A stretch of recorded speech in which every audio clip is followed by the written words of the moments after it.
The Starcraft incident. On August 5, 2005, 28-year-old Lee Sunup entered an internet cafe in Daegu, South Korea. He ordered a soda, logged into Starcraft, and began playing. Hours turned into days. Witnesses said he rarely moved from his chair, taking only short breaks to the toilet. By the second night, he had been at the keyboard for nearly 50 hours. His posture sagged, his eyes bloodshot, but he kept clicking. The cafe manager urged him to stop, but Lee shook his head and loaded another match. At dawn on the third day, he suddenly collapsed. Paramedics arrived quickly, but he was unresponsive. At the hospital, doctors confirmed cardiac arrest brought on by exhaustion, dehydration, and blood clotting from immobility. He was pronounced dead shortly after arrival. The Pokémon electrocution. On July 9, 2017, in Iloilo City, Philippines, a 12-year-old boy was playing Pokémon Go with friends.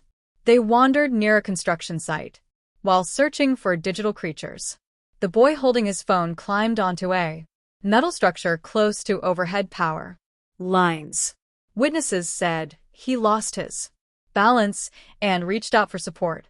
His hand made contact with a live electrical cable. A loud crack followed and he collapsed instantly. Friends screamed for help and bystanders rushed over. Emergency responders arrived quickly, but the boy showed no signs of life. He was pronounced dead from electrocution. Authorities confirmed that he had been distracted by the game, which led him into a dangerous area. The accident was covered by local news outlets and cited as part of a series of Pokémon Go related fatalities worldwide where players focused on the screen entered dangerous environments. The Minecraft incident. On July 19, 2015, a 17-year-old boy entered an internet cafe in Pampanga, Philippines. He logged into Minecraft and began what became a marathon session. Witnesses said he played for almost 3 straight days, taking only brief naps at the desk.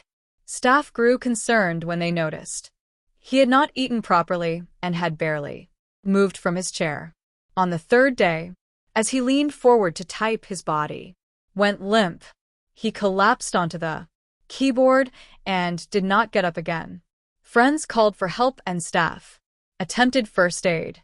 Paramedics arrived, but pronounced him dead at the scene. Local doctors later cited cardiac failure linked to severe exhaustion and dehydration after continuous gaming. The Call of Duty swatting. On December 28, 2017, 2 Call of Duty players in the United States got into an online argument over a $150 wagered match. One player, Casey Viner, asked another, Tyler Barries, to swat his opponent by calling police to his address. Barries dialed 911 in Los Angeles and reported a fake hostage situation in Wichita, Kansas. The address he gave was not his rival's, but belonged to 28-year-old Andrew Finch, who had no connection to the dispute. Police surrounded Finch's home. When he opened the door, officers ordered him to raise his hands. Confused, he moved slightly, and an officer fired a single shot. Finch was killed instantly in front of his family. The case shocked the gaming world. Bars was later sentenced to 20 years in prison while Viner received a shorter sentence. The Wii Fit incident. On the Wii Fit incident, December 28, 2009, 25-year-old Tim E.S. from Sittingbourne, Kent received a Nintendo Wii Fit as a Christmas present. Excited to try it, he began using the console's fitness programs on Boxing Day. Family members later reported that he exercised intensely for several hours with the balance board and aerobic mini games. That evening, after finishing a workout, he complained of chest pains and shortness of breath. His mother urged him to rest. Minutes later, he collapsed in the living room. Paramedics were called immediately. Despite resuscitation attempts, he was declared dead at the scene. An inquest found that Tim had suffered a sudden cardiac arrhythmia. Though rare, doctors noted that strenuous physical activity can sometimes trigger fatal heart irregularities in young adults. The case was widely reported in the UK as the first known death linked to white activity. The Counter-Strike incident. On the Counter-Strike incident, February 26, 2010 in Chongqing, China, two men in their 20s sat in an internet cafe playing Counter-Strike. They began to argue over strategy and insults in the game. Witnesses said the argument grew heated with both shouting loud enough to attract attention across the room. One man stood up and pushed the other. Staff intervened and briefly separated them, but the fight continued. Outside the cafe, the aggressor grabbed a knife and stabbed his opponent multiple times in the chest and abdomen. Bystanders called for help, but the victim collapsed on the pavement before paramedics arrived. He was pronounced dead at the scene. Police quickly arrested the attacker, who admitted to losing his temper during the argument. The killing was widely reported in Chinese media as another example of internet cafe disputes turning deadly. Local authorities used the case to highlight the growing problem of violence connected to online gaming in public spaces. The GTA incident. On the Grand Theft Auto incident. August 3, 2008 in Bangkok, Thailand, 18-year-old high school student Paul Wino hailed a taxi late at night. When they reached his destination, instead of paying, he pulled a knife and attacked the 54-year-old driver. He stabbed him multiple times before dragging the body from the car and attempting to drive away. Witnesses quickly alerted police, who intercepted him only minutes later. He confessed that he had been playing Grand Theft Auto and wanted to know what it felt like to hijack a car in real life. Investigators said he showed no signs of intoxication or mental illness, only fixation on the game. The teenager was charged with murder and robbery. He was convicted and sentenced to life imprisonment. Thai authorities responded by temporarily pulling copies of Grand Theft Auto for store shelves, citing the killing as evidence of dangerous influence. The crime received international coverage and became one of the first game-inspired homicides. The virtual reality incident. VR incident on December 21, 2017, a 44-year-old man in Moscow, Russia, was at home using a virtual reality headset. He moved through his apartment while immersed in the game, unaware of obstacles around him. Investigators later determined that he stumbled while playing and crashed directly into a glass table. The impact shattered the surface, slicing deep into his body. Alone in the apartment, he was unable to call for help. Neighbors reported hearing a loud crash but did not enter. Hours later, family members found him lying in the living room surrounded by broken glass. He had bled to death from severe wounds to his head and neck. Moscow authorities confirmed the accident, noting that it was one of the first recorded cases of a fatality linked directly to the use of a VR headset. The unusual circumstances attracted international attention, with headlines highlighting the hidden dangers of playing immersive games in unsafe environments.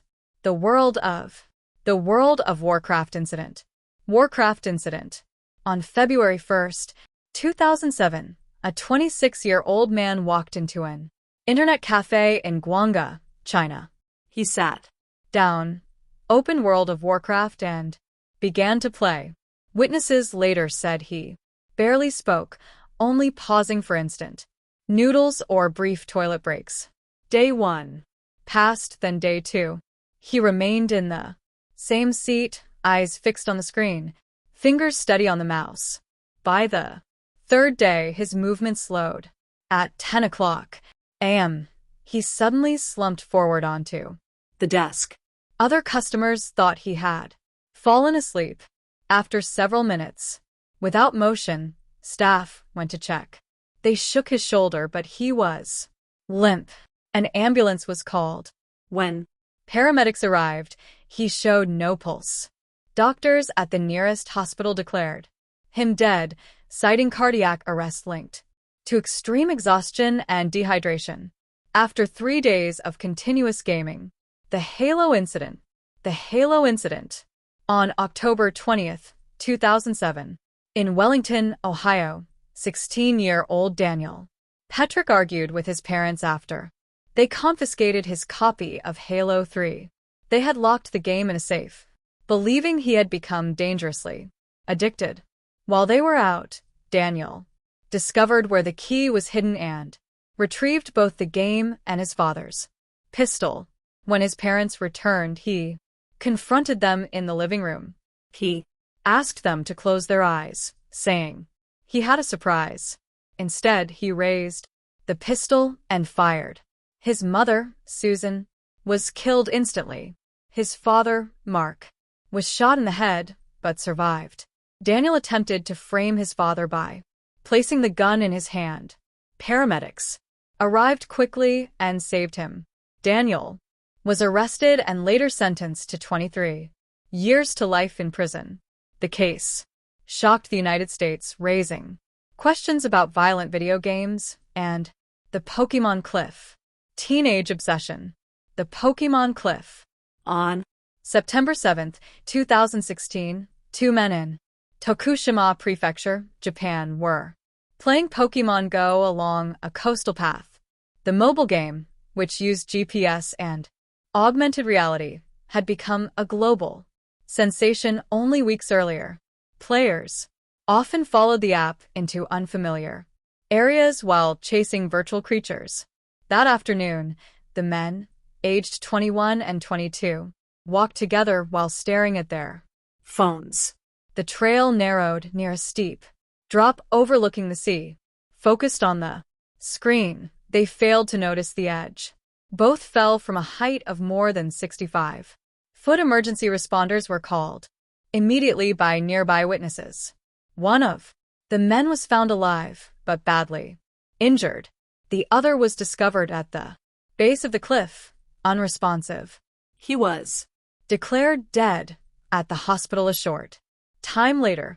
Japanese authorities urged players to pay more attention to their surroundings, and the case received wide coverage in national and international. The League of Legends incident. Media. The League of Legends incident. On November 14, 2012, a 23-year-old man entered an internet cafe in Wuhan, China. He sat at a terminal logged into League of Legends and began to play. Staff said he had been a regular customer, sometimes staying for long sessions, but this time he remained in his seat for nearly 23 hours without pause. Other patrons noticed him shifting uncomfortably, rubbing his chest, but he kept on playing. As the morning turned into afternoon, his body weakened. At 3 p.m., he suddenly slumped back in his chair. His arms fell to his side. The mouse slipped from his hand. The attendant rushed over, calling his name, but he was unresponsive. Paramedics were summoned immediately. By the time they arrived, his pulse was faint and irregular. He was transported to a nearby hospital where doctors attempted to resuscitate him. He was declared dead shortly afterward.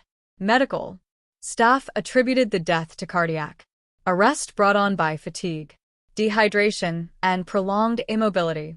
It was one of several such incidents reported in China during that period. The Lineage 2 incident. The Lineage 2 incident. On March 29, 2005 in Shanghai, two friends, Chu Chang'e and Zhu Chaoyuan played the online game Lineage 2. Chu Lon Zue. Powerful virtual sword, the dragon. Saber. Weeks later, Zhu sold it for 7,200 yuan without permission. Furious, Q demanded its return. When Zhu refused, Q reported the theft to police. At the time, Chinese law did not recognize virtual property as real, and no charges were filed. On the evening of March 29th, Q confronted Zhu in person. The argument escalated into violence. Q drew a knife and stabbed Zhu repeatedly. J died from his wounds. Q was arrested at the scene. In June 2005, he was convicted of murder and sentenced to life imprisonment with the possibility of parole. The killing became one of the first high-profile cases linking disputes over virtual items to real world homicide, sparking debate in China over the value and legal status of digital property. The Pokémon train. On the Pokémon train. August 23, 2016, in Tokushima Prefecture, Japan, a 39-year-old truck driver was driving on a rural road while playing Pokémon Go. Distracted by the game, he failed to see two women crossing at a railway intersection. The truck struck both pedestrians. One woman, aged 72, died instantly. The second, aged 60, was rushed to hospital with critical injuries and died shortly afterward. Witnesses said the driver never brake before impact. Police arrested the man at the scene. He admitted he had been playing Pokémon Go behind the wheel. Prosecutors charged him with dangerous driving resulting in death. The case made national headlines in Japan, where the government had already issued public safety warnings about the game. Following the tragedy, Niantic, the game's developer, added new warnings for players not to use the app while operating vehicles. Despite the changes, the Tokushima crash remains one of the deadliest incidents linked to mobile gaming distraction. If you enjoyed this video, subscribe for similar ones and feel free to drop suggestions for the next video in the comments.